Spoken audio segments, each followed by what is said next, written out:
What's up, my bros and hoes? It's your boy Z here, and today I'm gonna give you the dopest fucking anime review of a recent anime that was pretty controversial when it came out. Had a weird scene. I'm gonna get more into that, but I hope you guys like it. This is my Goblin Slayer review.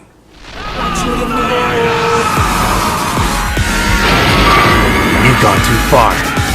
Now you've got to deal with me.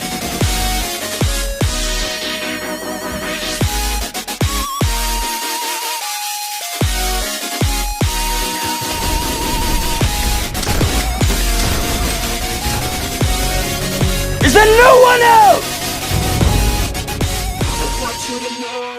Bird, it's a plane, it's it's Goblin Slayer, and this boy, man.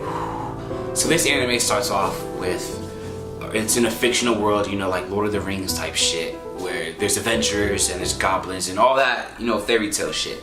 And we start off with this character named Goblin Slayer. Well, we don't start off with him, we start off with this scene of adventurers who they take an adventure, they take a quest, and the quest is like crazy as shit. It's slaying goblins, but in this world, goblins are the lowest of the lowest animals you can like kill, pretty much. Only the like newbie adventurers take that quest.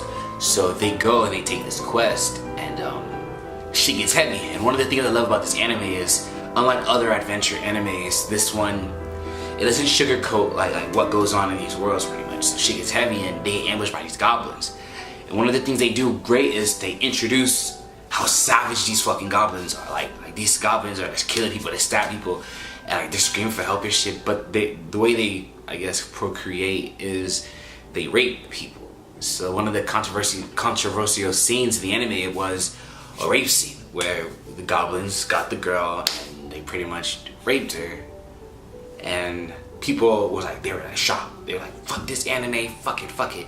And I was like that at first, until on my way to escape, a couple friends showed me like what the anime was about. So I was like, you know, I'll check this shit out. And that's where it all started. So after the rape scene, we get introduction to Goblin Slayer. There's a priestess. I don't know the names to these girls. There's a priestess. She ends up becoming one of the, I guess, the side character. Like Goblin Slayer's like main bitch, I guess. But he comes, and it's like one of the most savage introductions. He comes, and he's starting slaying goblins. Every goblin he slays, like 1, 2, 3, 4, and then she's like all beat up, her clothes are torn up, and she's like, oh my god, who the fuck is this dude and shit? And he was like, I'm Goblin Slayer. He doesn't say that, but he's pretty much Batman, but he slays goblins. And his whole backstory is, at a young age, goblins attacked his village, and they raped his older sister, and they killed everybody except for his cousin, or I think it's his cousin, I don't know, she likes him, it's kind of weird. But except for her, and she left and she came back. And when they came back, everybody was dead but him. He had to watch everything with his eyes. So I guess they don't give you that much backstory of how he trained, but they do give you a clip, and the clip is that he was trained by a goblin, which is the craziest shit. He was trained by a goblin to slay goblins, pretty much. So he grows up and he's this antisocial dude who always wears his armor and shit, but all he wants to do is slay goblins. There's a scene in the anime where they go to a dungeon and there's an ogre or some shit there.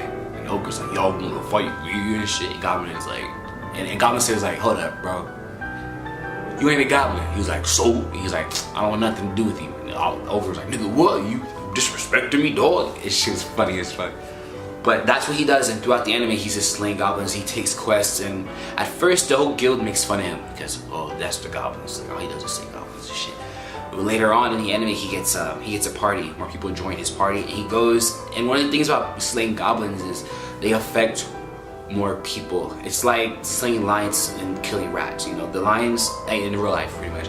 Lions don't affect as much people as rats do. Rats, they're an epidemic, but they're low as fuck. But the thing is, when he's slaying these goblins, they're impacting people because these goblins are plundering and raping and going to like just killing people. But he's saving people in like their villages and stuff. Some of these adventurers that are in a guild aren't able to be there to protect their people, but he goes and protects them, which is pretty fucking dope. And you know, one of the things I love about this anime is Goblin Slayer is kind of like Batman in this world. You know, where Batman, he's a tactical genius and he's a great fighter. That's the same with Goblin Slayer. He's not the strongest adventurer, but in my opinion, he has the most tactics. And later on in the anime, there's a whole scene where he Actually, no. Throughout the whole anime, they're constantly outnumbered by goblins. But he knows so much about the enemy, their tactics, their habits, the way they live, and all this, that all he needs is 4 people, which is pretty dope. That's all he needs is 4 people to summon his goblins. But later in the anime, he needs more, and the adventurers see his mind, why he is a silver-ranked adventurer. There's like 4 ranks in this world: bronze, silver, gold, platinum. But I guess the silver rank is a pretty good adventurer, and they see that in him. And one of the things, his character's so antisocial, but you start to see him open up to people. He starts to ask people for help. He starts to bring them into his party. He starts to care about them, and it's so dope because he pushes himself to the limit. Once again, he's not the strongest adventurer, but he is the leader of this group. But he's the strongest in the group. So when shit hits the fan, it is up to him to, I guess, step up. And there's a couple scenes where he's like broken down, beaten, he's worse, but his teammates, they need help. And he must push himself to the limit because he knows that what happened to his sister in his village can now happen again to his party, the people in his party pretty much. And he knows that, so he pushes himself to the limit. And in this world, there are gods and there's fates. And one of the best things I love about this anime is none of those things apply to Goblin Slayer. He's the only being in this world, and he's not Hercules, he's not a superhero, he's none of that. But for some reason, the gods cannot control his fate, and neither does fate themselves, pretty much. They do not control him. And in the anime, you see him overcome times where he should have died, over and over and over again. And at the end of the anime, there's this dialogue talking about how the gods, he's not the best adventurer, but he's not the worst. He is not the strongest man, but he's not the weakest. But for some awkward reason, the gods cannot control Goblin Slayer, and even his fate is unknown. And it's kind of foreshadowing the future, because in this anime, there's the Demon Lord and there's the hero, pretty much. And the Demon Lord he's the king of like all the monsters, all the goblins and shit. And at first in the anime, Goblin Slayer just wants to say goblins. The Demon Lord and everything else doesn't care. He doesn't even give a fuck about being an adventurer.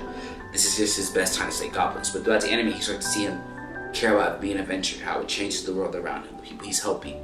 Throughout the anime, he makes the decision, to own the name Goblin Slayer. He owns that name. And there's a dope scene where he owns it, pretty much. But he owns the name, and it kind of foreshadows that he will be more than what anyone expected of him to be.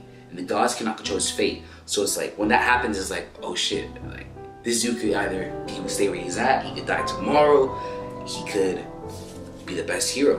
And the thing about this anime is, for some reason I get this awkward feeling that he can die at any moment, pretty much. That's the crazy part. A lot of animes, this character cannot die right now. He cannot. But in Goblin Slayer, maybe because I didn't read the manga or anything, but there's so many times where I feel like he could have died and the priestess becomes Goblin Slayer or something. But he keeps coming back, and I think even the gods feel the same way as the audience feels. They watching this dude and they're like, oh shit, this nigga is crazy. He will not die, but we want him to die. So they pretty much give up and they're watching him. They don't roll the dice anymore, they just let the game play. And that is one of the reasons I love Goblin Slayer. These are all the other reasons I talked about, reasons why it's a good anime. The characters are great.